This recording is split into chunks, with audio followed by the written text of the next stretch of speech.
Ayah mendiang Bibi Andriansyah, Haji Faisal siap membuka lebar pintu rumahnya atau open house apabila Dodi Sudrajat ingin bersilaturahmi. Dikabarkan, menjelang bulan Ramadan, ayah mendiang Vanessa Angel, Dodi Sudrajat ingin bersilaturahmi dengan Faisal. Faisal mengatakan akan membuka pintu lebar rumahnya apabila niat kunjungannya positif. Sementara ini, perseteruan antara Faisal dan Dodi Sudrajat masih bergulir di Pengadilan Agama Jakarta Barat.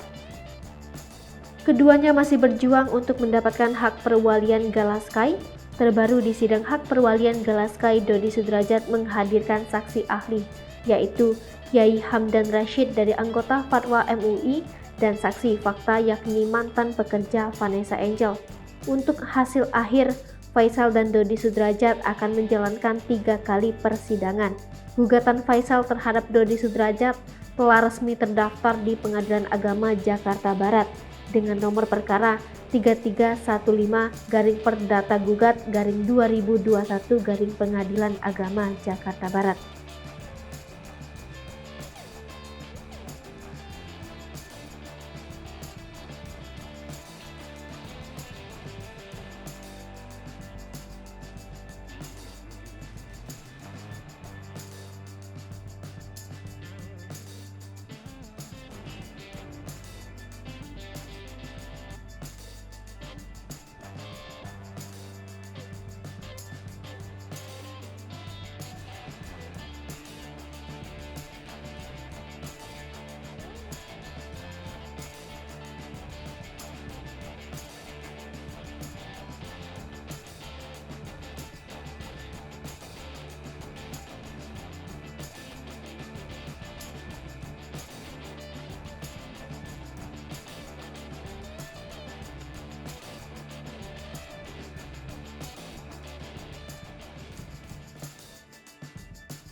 Hai pemirsa Sri Popo TV, jangan lupa komen, like, dan subscribe, serta tonton terus berita-berita terupdate